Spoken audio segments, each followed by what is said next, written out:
afternoon. We are speaking with Elly Jackson of Roux. Elly, tell me, how does it feel being a recession-era pop star?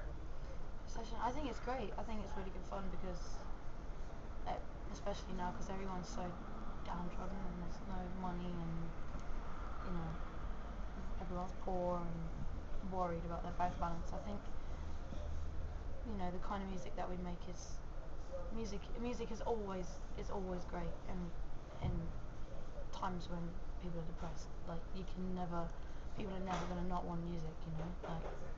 So hopefully, I don't know, maybe one day when someone gets home from work and opens their salary package and it's rubbish and they've got no money and they can't pay their rent, but then they listen to the record, maybe, I don't know, maybe it makes them feel better. I don't know, but music always makes you feel better, even when you feel like you're about to kill yourself. So I don't know.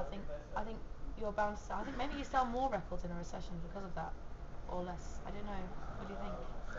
We'll find out in June when the album comes out, I Yeah. guess. Do you think it's gonna have like the opposite effect? Like no one's gonna buy music because they don't have any money, or do you think people will buy music because it's like the only thing they have? I think that people are going to consume music in different ways, and through either its Music is so ringtones. cheap now, though. I know, It's in not some like ways. it's expensive. In some ways, it's become devalued, I think, in some people's minds because it's just another thing they can buy. So flippant, yeah. Do you feel a certain responsibility or desire for your music to feel good for people, to kind of uplift people in, this time when it really is pretty depressing out there? I don't think we never write with like, you never write a song as an artist with one particular intention in mind, like let's try and write a happy song today. That never works like that, even if you want it to. um, we've got a variety of moods on the album, which obviously is imperative, I think, on all albums. You gotta have different vibes. You can't have it all be angular kind of synth dance pop. It would just be too much. So we've got a couple of ballads on there. There's definitely a few. There's definitely one, if not two, crying moments. I think my couple of people at the label and my mum like were reduced to tears when they heard one of the tracks for the first time.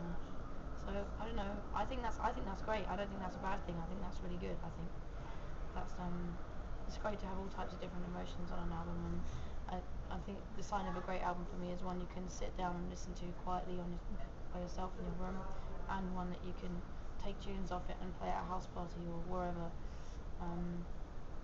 So hopefully it's got a few different vibes on it for people to get Final, into. final question: what is the most emotionally dynamic album you've ever heard that inspires you to want to write something as good as that? Tears for Fears are pretty good at that. The Hurting or Songs from the Big Chair? Both. Mm. They're both really, really, really good. Songs from the Big Chair is very, very emotive though. Songs like Listen and stuff, and then you have like a song like Mother's Talk, which is, yeah, we were listening to that last night actually. But Heaven 17 is great as well. Heaven 17 amazing. Where you can have songs like Temptation and Play to Win, and I know these aren't on the same albums, but and then you can have a song like there's this amazing song, one of my favourite song at the moment called And That's No Lie, which is on the third album, How Men Are. Okay. And it's 10 minutes long and it's epic. It's so epic. It's brilliant. You have to check it out. I will do. Thank you very much. Anytime. Okay.